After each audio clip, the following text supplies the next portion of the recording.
Welcome to Small Talk, where each week we sit down to discuss the sermon-based small group questions at Wallula Christian Church.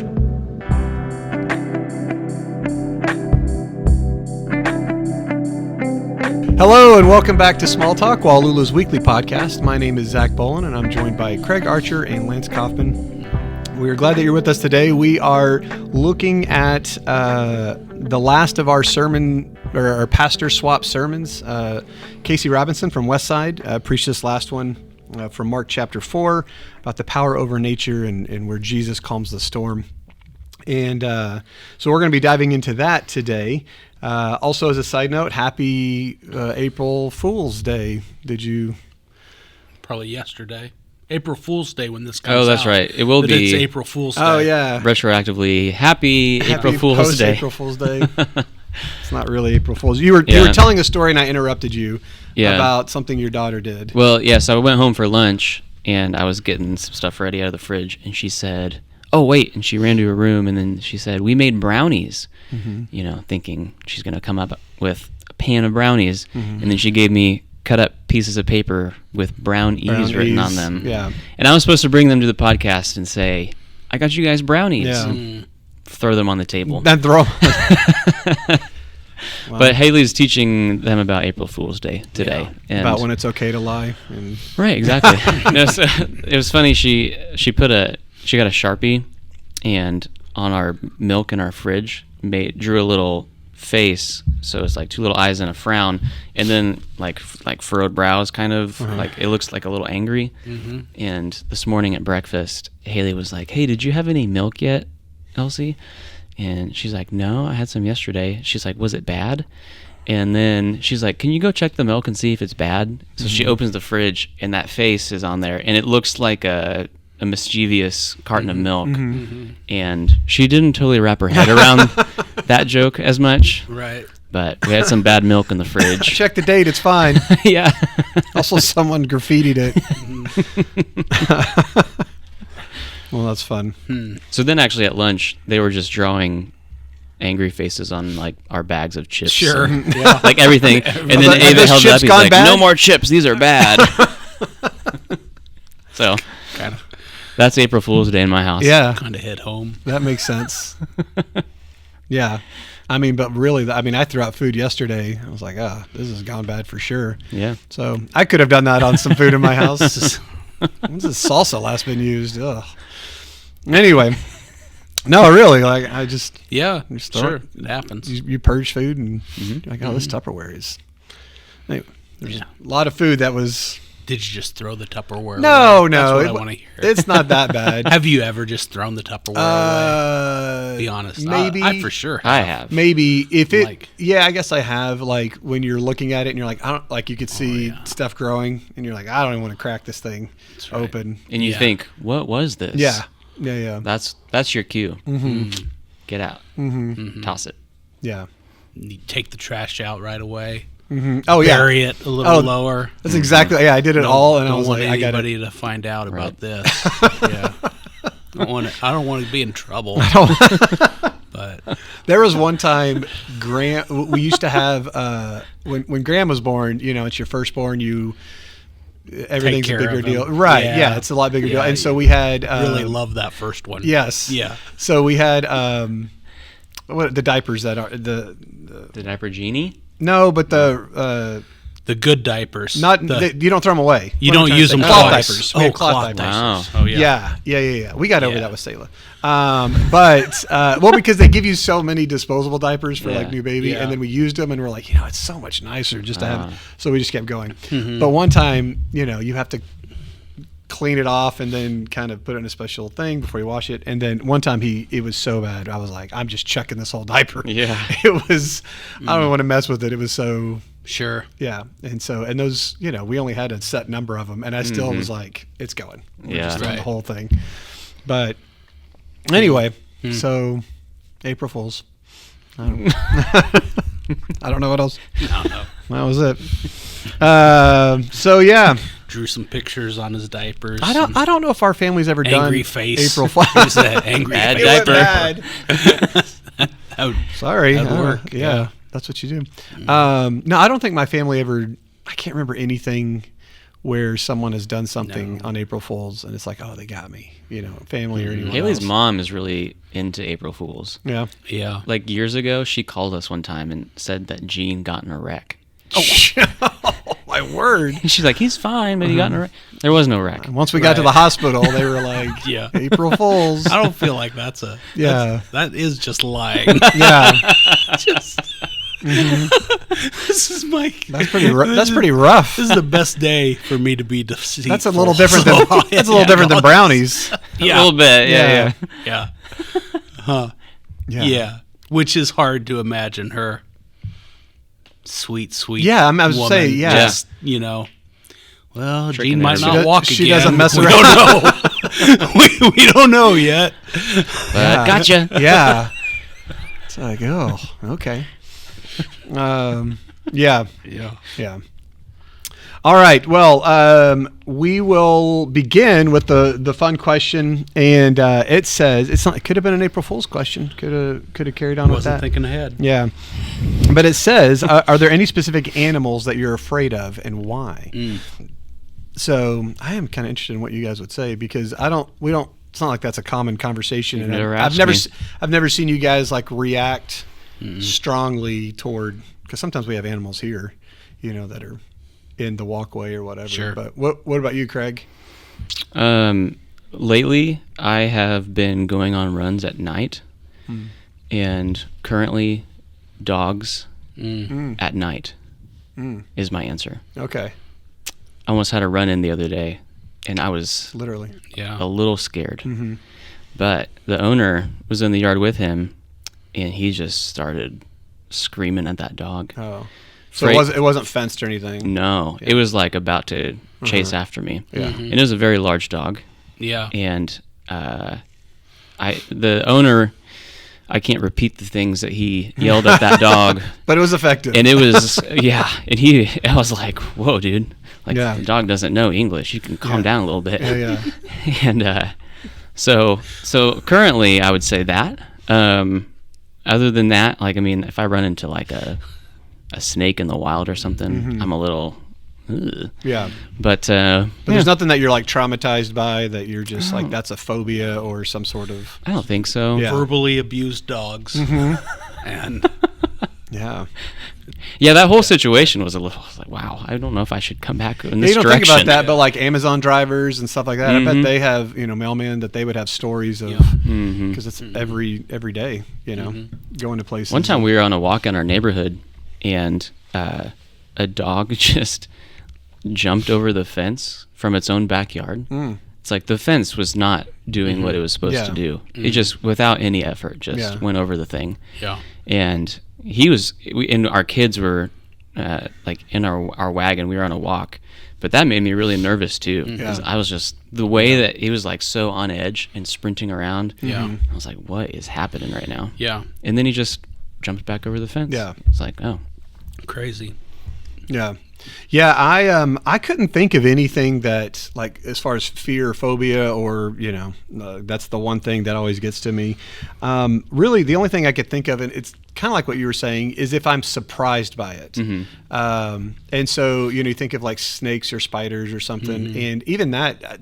I kind of find them fascinating.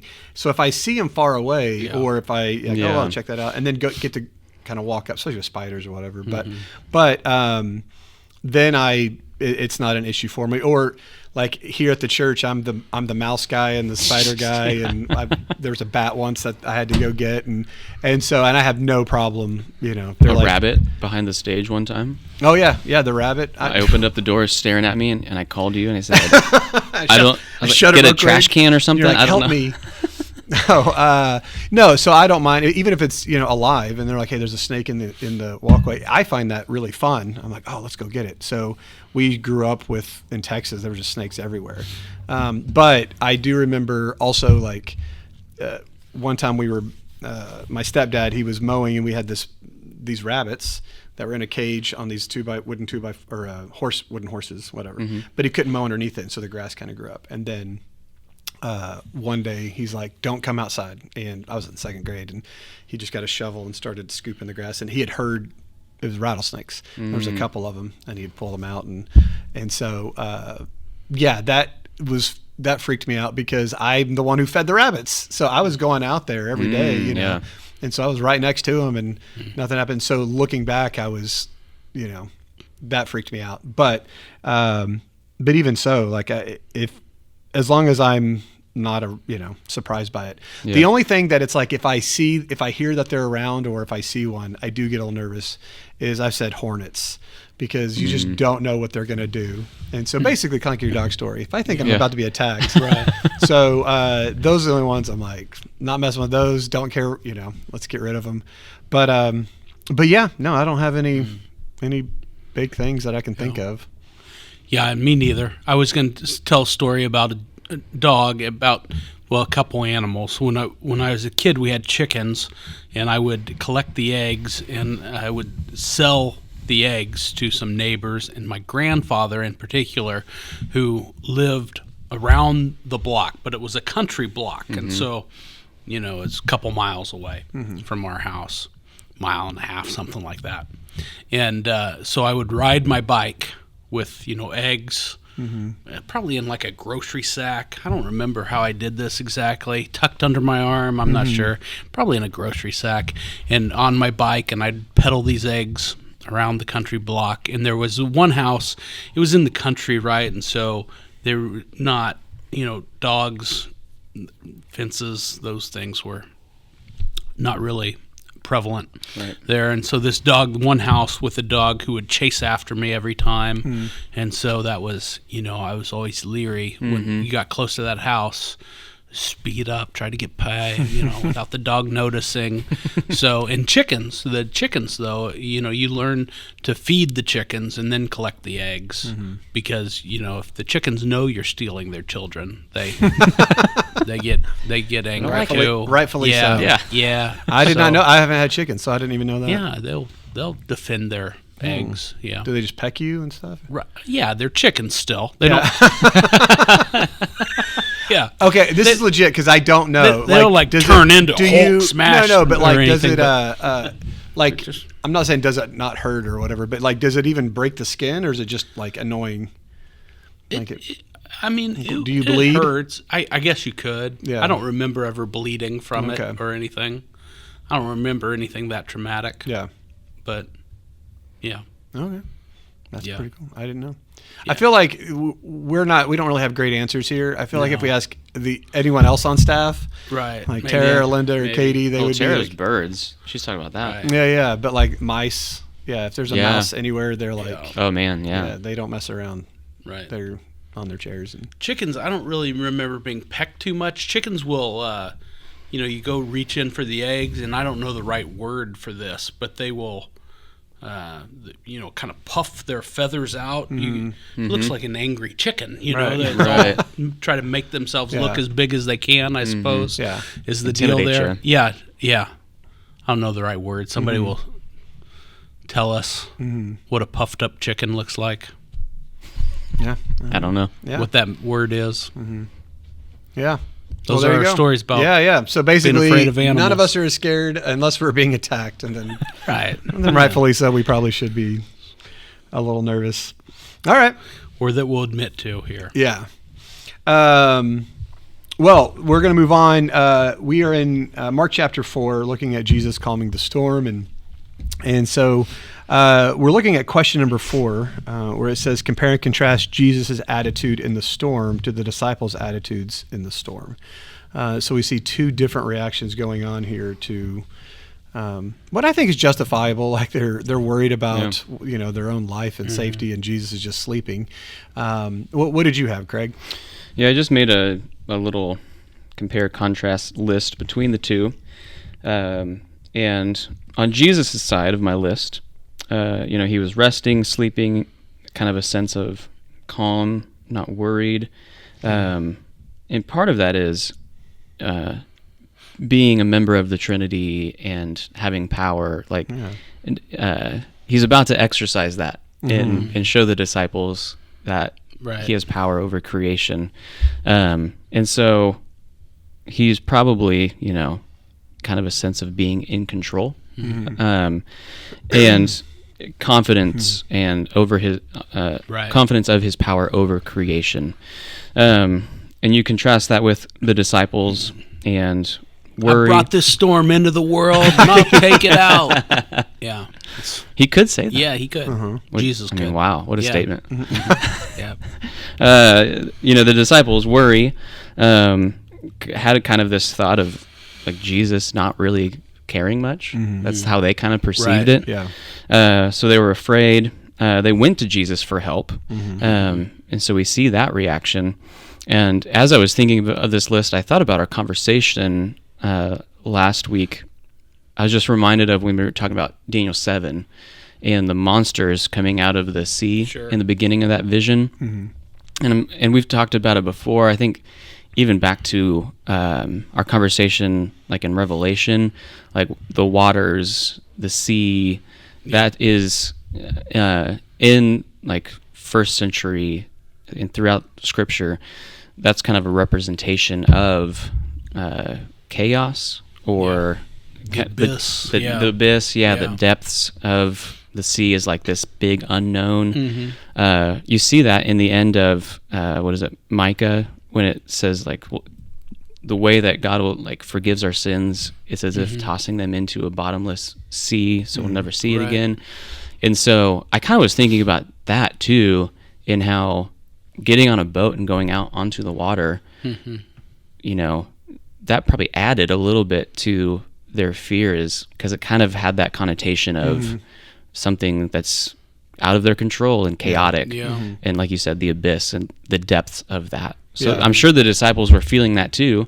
But like Jesus on the other side of it is like, well, I'm in control Right. of this situation and over Yeah. creation. Yeah. Yeah. And you know, it like talking about the type of storm it was, like these are fishermen. So, or you know, Yeah. some of them are. And if they're all freaking out, then, you know, like, if you have these professionals that spend their time out there, if they're still worried. And what was funny, and we'll talk about this in the next one, in the second question, but they were, you know, I think they were fearful. They were terrified when he did calm it because they weren't expecting that. So when they woke him up, it's not that they were saying, "Can you do a miracle here?" They were like, "We need someone to help, you know, bail water out of here." You know, it wasn't even like they needed Jesus, you know, who they thought was the Messiah or maybe the Messiah. Right. They're just like, "How could you be sleeping?" And you made a good point of in their fear, it wasn't like, "Hey, we need you." They accuse him of like, Right. you know, how could you think this? Like, don't you even care? Right. Like they're just so wrapped up in it. And yeah, I did the same thing you did. I made the little graph and, you know, that he was calm and in control and unbothered.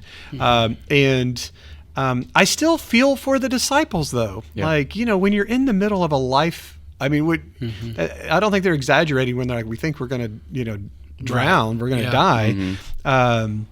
But yeah, I just think, and we're going to talk more about it in the second question, so I don't want to go too much into it. But just really amazed at them being amazed at the control that he has and the power that he has.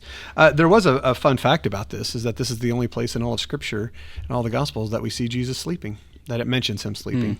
So we never see that anywhere else. And so, but yeah, I also wonder, this is a side note, even though he's in control, it's really hard to sleep during a, Oh, yeah. you know what I mean? Like if the, You would think. if yeah. the thing is going. And so, but yeah, just, it's a way to show, I was thinking about like that he's always in control, that, you know, he created this nature and, you know, he could take it out. But like there was never a point in his entire ministry, even when he was going to the cross, that he was not in control, that he did not understand what was going on, that he was, you know, caught off guard and didn't know what to do. Like if something bad happened, you know, like going to the cross, he allowed that to happen. He Right. could have stopped it. And so same with the storm, like it's not to say that if we're ever in, if our life is in danger, then we shouldn't worry because Jesus is in control. Because, you know, maybe, you know, if you do something, your life's in danger, you do need to be worried and try to help yourself, but also understanding that that Jesus is in, you know, is more powerful than anything in this world. And so there's a bigger message that we're going to get to about like why do we worry, and then where do we put our faith in. But yeah. What about you, Lance? Yeah, I think you guys nailed it. I mean, I didn't make any charts or graphs or lists, but that's the obvious difference, right? That Jesus was asleep and his disciples were panicking, and so I do think it's remarkable, just sort of when we're in the heat of the moment, when we are in crisis, how quickly we'll get to the place where we say, "God, why don't you care about us at all?" Right? And they kind of got there, and you're right, Zach. I mean, they're for good reason. I mean, I'm not pointing fingers at the disciples here. I'm, kind of pointing fingers at all of us. Maybe that's one of the lessons we should learn is that, God loves us no matter the circumstances we find ourselves in and that surround us. And sometimes, the rain does fall on the just and the unjust alike. And these two stories we'll look at. Jesus and the disciples landing on the other side of the sea, and Mark chapter 5 this Sunday, and these two stories back to back. I love that they're back to back because they really do just paint that picture that nothing is outside of Jesus and his control and his authority, and that God is really, really a big, big God, and these things that we think of as uncontrollable. Whether they're kind of a natural disaster. There's just this earthquake in Thailand this last week, and the hurricanes when they come through, or tornadoes in our area. I mean, they're just so massive and powerful, and God is bigger than them. So, yeah. Well, and that naturally leads into question number 9, which is where we're going to be. And it says, what is the connection or the disconnect between fear and faith? And Casey did a really good job talking about this, about why we worry and where did that come from and what it reflects about our view of God. And it says, what, if any, is the difference between the fear that Jesus reprimands the disciples for, and then in verse 40, and also the fear that the disciples are left with? So he accuses them. He's like, why are you afraid? It says, why are you so afraid? Do you still have no faith? And then after that, in verse 41, it says they were terrified, and they asked each other, who is this? Even the wind and the waves obey him. So fear and faith, and also, looking at the two fears. What did you have, Craig? Yeah, I looked at the two fears because I thought that was interesting, and I ended up looking at the Greek word that is used for each one in verse 40. Verses 41, because I wondered if they were the same or if they were different. So like in the ESV, when Jesus asks, he says, why are you so afraid? And then 41, it says fear. So I looked at a couple other translations, but I thought it was interesting, like NASB says fear for both of them.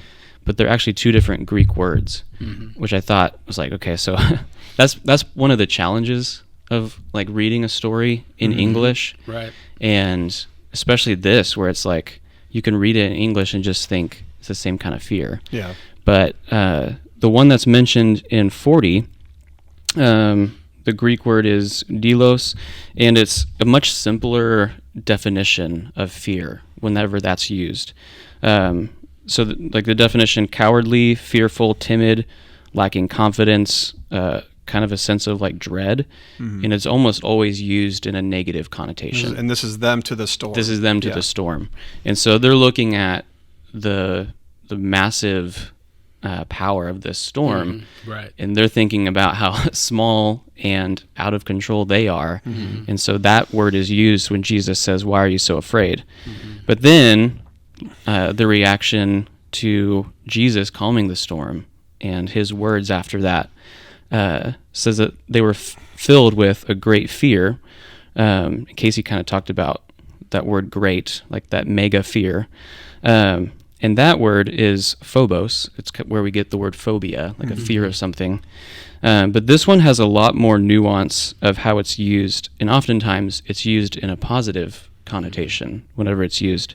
So some of the definition does say fear or alarm, but then it's also reverence or respect, used in response to a divine or supernatural encounter. And so... Is this the same as like when it talks about like the fear of the Lord? Exactly. Okay. Yeah. And so it's interesting because in English, you see fear, and we Right. kind of have that idea of Yeah. what fear is. Fear But and these favor. are, Yeah. Right. in the Greek, almost, they're not separate, but it's like two different They're not the same. definitions. Yeah, they had this encounter of Right. seeing the power of Jesus, and then it's like you said, the fear of the Lord. Right. And They're not scared of Jesus the same way they're scared of the storm. right, Like, yeah. exactly. Right. Verse 40, that afraid, when they're afraid of the storm, is how we typically use the word fear Right. or afraid in English. It's Yeah. like these animals. Are you afraid of those animals? Yes. It's not, Yeah. There's no deep respect we have Yeah. for the animals. It's not that we want to honor the animals and stay away from them. We don't want them to bite us. Exactly. Yeah. Yeah. Yeah. And one of the things that I read that I thought summed it up well, it says, when we fear the Lord, it's a way of saying there is awe, obedience, and worship tied into our relationship with God. Right. And so there's so much more that goes into that second definition of how they fear Jesus Yeah. versus the storm. It's kind of that freaking out like- sort of Yeah. thing. It's like fearing electricity or something. Like Yeah. it can be used, it's useful, but you don't want to mess with it. Like Mm-hmm. it's more powerful than me. Right. Yeah. And so connecting them, it's like the first one in verse 40 with the storm, you don't get that sense of faith and fear going together. But then Yeah. the second one, after seeing who Jesus is a little bit, Right. that's where you get that connection. Right. Yeah. We get afraid because we don't fear enough.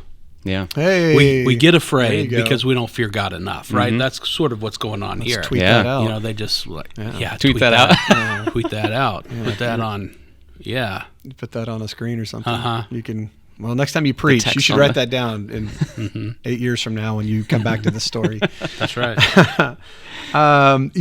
So I was looking at the first one. What is the connection or disconnect between fear and faith? And we hear that a lot, I think, especially now, like faith over fear. And Yeah. I feel like there's a lot of, it's kind of a loaded statement. Yeah, you because hear that, and your mind immediately it's goes like, what are we to- talking about here? Fear Yeah. of what? And it's like usually something political or social or whatever. Mm-hmm. But there is legit like truth here when we look at this.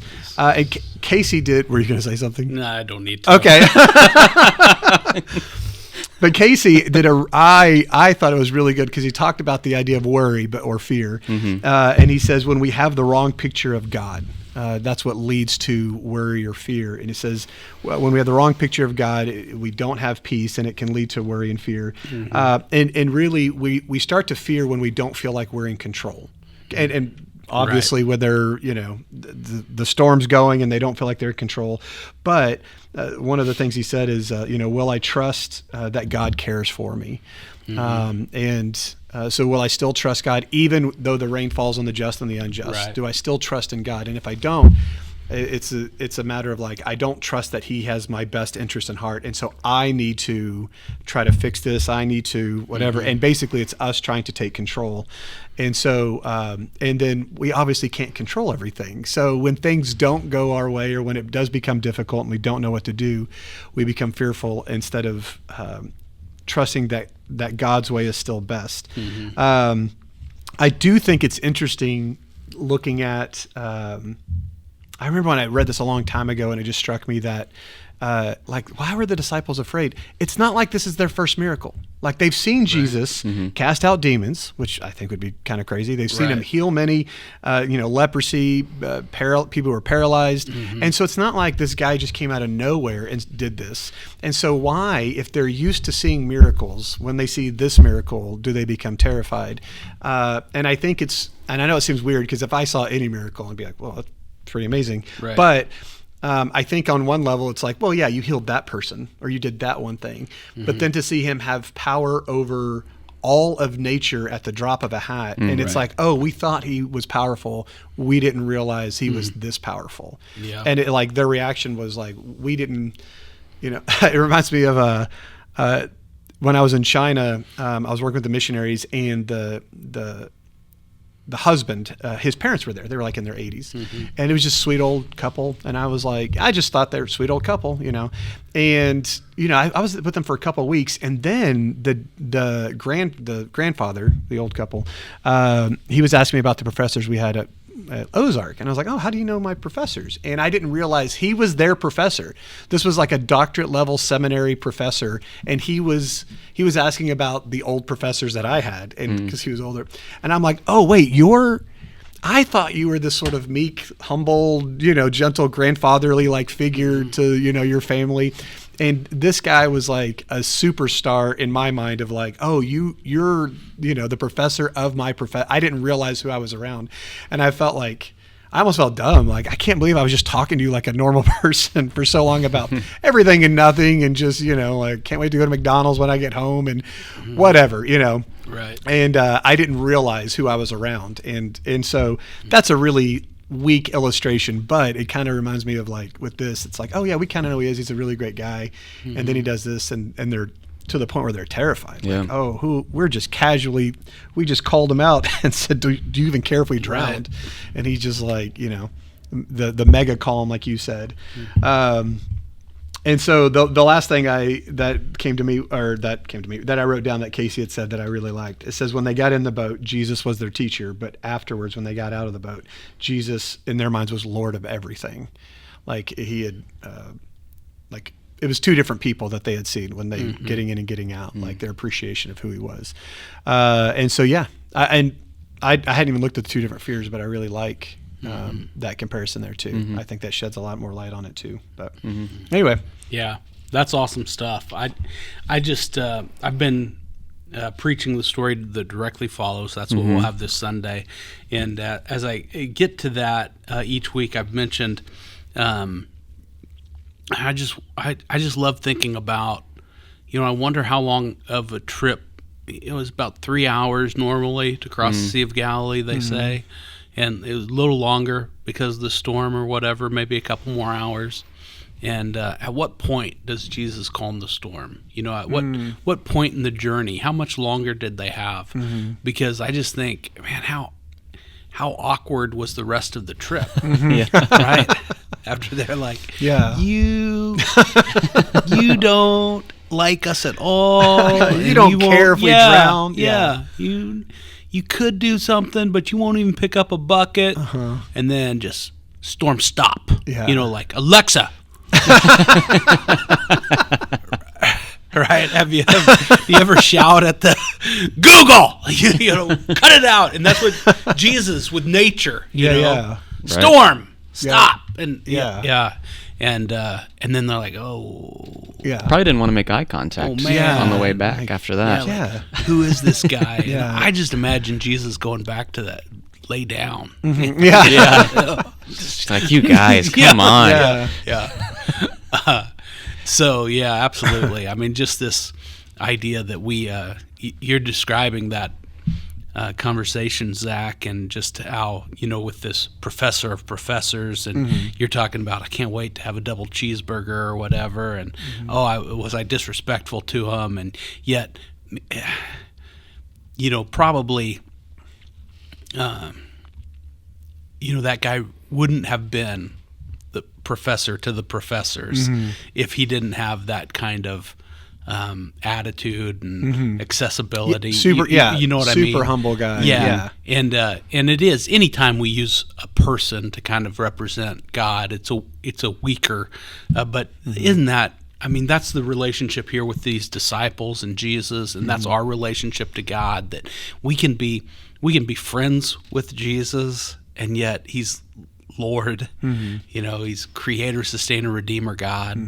And there should, this word fear, I think we struggle with in our English translations, and this idea of respect and awe. And, maybe awe starts to get a little bit closer to where we ought to be. Right. But I try to think of things that, what really awes you in this world? What are you in awe of? Are there people that you are truly in awe of? And probably, maybe it's a professor from college or a teacher from high school that, you've gone back to visit or whatever, and they're like, oh, you can call me. And you're like, no, you I'm can not call going me to. Harold now. Yeah. And they're like, no, I don't think I can. Right. And that's not, there's a little bit of fear wrapped up in that, right? And there's a whole bunch of respect wrapped up in that. Yeah.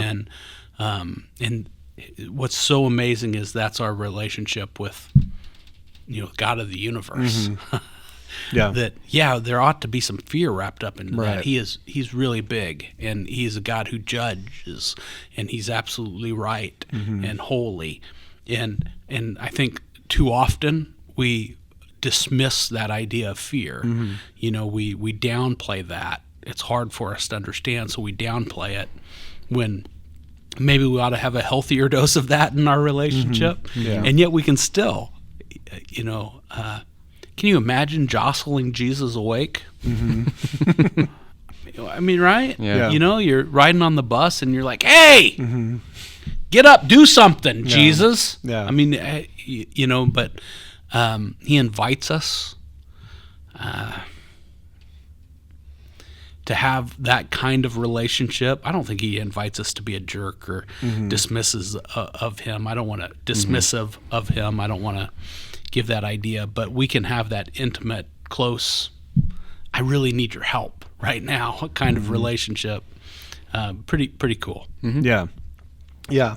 Well, we're looking forward to you being back. It's been a few weeks, and so we're going to pick up. Now we'll start going in order. We've been kind of jumping around in the book of Mark, but as we get back into the series, we'll be looking at Mark chapter 5 and the demon-possessed man. And so, thank you guys for being with us this week, and we'll see you next week. Yeah.